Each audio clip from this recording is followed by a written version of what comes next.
यमुना जैदी का, क्योंकि मैंने ड्रामा नहीं देखा तो मुझे ये नहीं पता कि उसकी एक्चुअल स्टोरी क्या है, लेकिन मुझे जितने लोगों ने भी बताया तो वो मेरी वेरी फर्स्ट डे से लेके और आज तक की स्टोरी उसमें जो है ना वो है।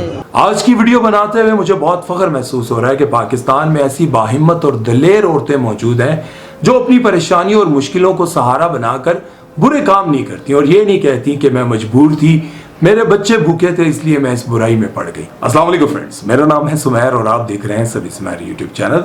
दोस्तों, आजकल आपने अपने टीवी स्क्रीन पर एक ड्रामा देखा होगा जिसके आने से पहले बहुत ज्यादा हाइप क्रिएट की गई थी और उस ड्रामे के आते ही लोगों ने उसको इतना पसंद किया कि उसका हर एपिसोड ट्रेंडिंग पर देखने को मिलता है, बहुत ज्यादा व्यूज होते हैं। लेकिन ये बात सच है कि उस ड्रामे की कहानी बाकी ड्रामों की कहानियों से बिल्कुल मुख्तलिफ है।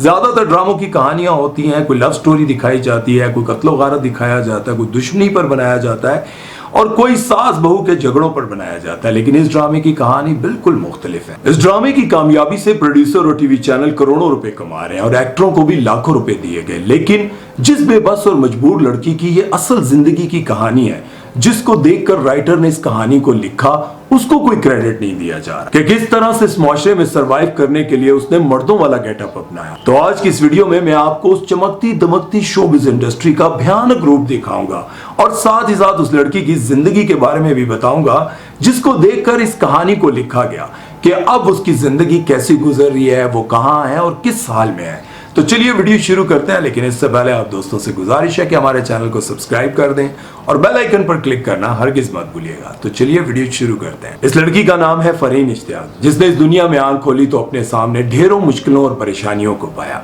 लावारसी का बचपन गुजारा, ना बाप सर पर रहा, ना माँ का प्यार मिला और ना ही मुश्किलों में कभी भाई ने साथ दिया।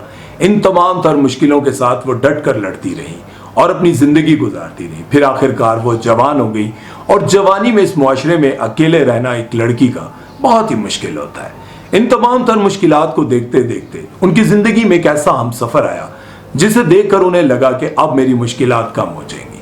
उन्होंने उसको अपना हमसफर बना लिया, उसके साथ शादी कर ली और यूं लगा उनको कि अब मेरी जिंदगी बड़ी पुरसकून हो जाएगी, मेरी जिंदगी से तमाम तर मुश्किलात और परेशानियां खत्म हो जाएंगी। लेकिन फिर अल्लाह ने उनको औलाद की नेमत से नवाजा और उनके यहाँ एक बेटी पैदा हुई। फरहीन ने यह सोचा कि औलाद का सुनकर मेरा शोहर बहुत खुश होगा और अपनी बेटी को गले से लगा लेगा। लेकिन बदकिस्मती से वो शोहर तो बेटे की तलाश में था और उनके यहाँ बेटी पैदा हो गई। जब वो बदकिस्मत शख्स उस मासूम बच्ची और अपनी जवान बीवी को अकेला छोड़कर चला गया तो अब फरहीन की जिंदगी में और ज्यादा मुश्किलात आ गई।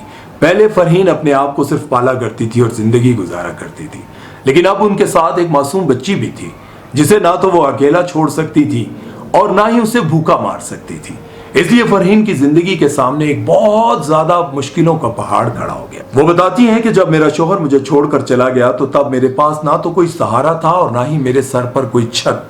मैंने इस मासूम बच्ची के साथ कई रातें रोडों पर गुजारी और ऐसा भी हुआ कि मैं इस मासूम बच्ची के साथ रोडों पर सोई होती थी और हमारे ऊपर से चूहे तक गुजर जाते थे। मेरे साथ अपसाइड डाउन बहुत आए, ऐसे ऐसे आए कि मेरे ऊपर से चूहे भी गए, छत भी नहीं थी रहने की, मेरे ऊपर से चूहे भी गुजरे हैं। मैंने बहुत बुरे हालात देखे हैं, अल्लाह ताला किसी दुश्मन को भी ना दिखाया। उस बाहिम्मत लड़की ने इन मुश्किलात के सामने ना तो कभी सर झुकाया, ना ही कभी किसी के आगे हाथ फैलाया और ना ही कभी किसी का दरवाजा खटखटाकर ये कहा कि मेरी बच्ची भूखी मर रही है, मेरी मदद करो। फिर फरहीन लाहौर अनारकली में समोसे पकोड़े बेचने लगी और वो कहती हैं कि जिंदगी में ऐसा कौन सा काम है जो मैंने नहीं किया।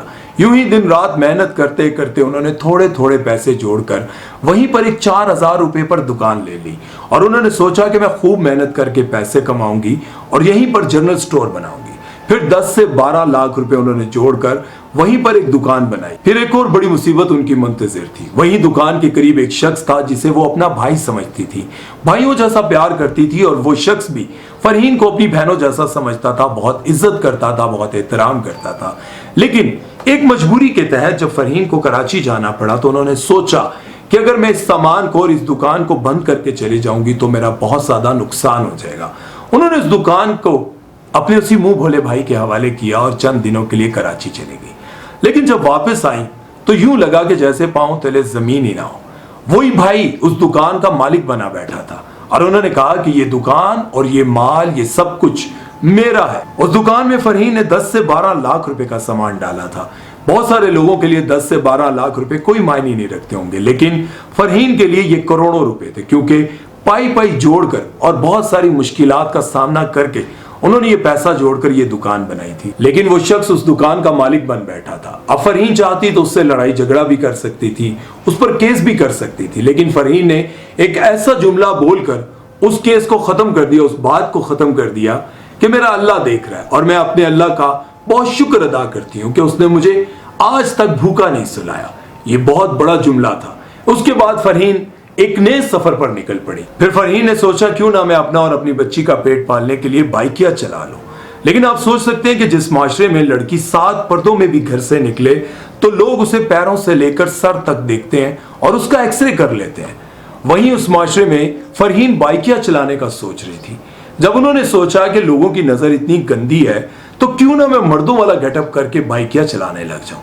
اب آپ سوچیں کہ جو مرد 10 فٹ دور کھڑی عورت کو اس نظر سے دیکھتے ہیں کہ اس کا ایکس رے کر لیتے ہیں، وہیں ان مردوں کو ایک بائک پر ایک لڑکی کے ساتھ بیٹھنا اور اس انداز میں بیٹھنا نصیب ہو جائے تو سوچیں کتنا مشکل ہوگا۔ وہ مطلب وہ جو پرسنل ہوتے تو مجھے برا لگتا تھا کہ یہ میرے ذاتیات پہ یا میرا نام پوچھ رہے ہیں یا مطلب مجھ سے باتیں کرنے کی کوشش کر رہے ہیں، مجھے بہت آکورڈ لگتا تھا۔ بہت ضبط کیا کہ ہو سکتا ہے ابھی بدل جائے معاشرہ، ابھی بدل جائے ماحول۔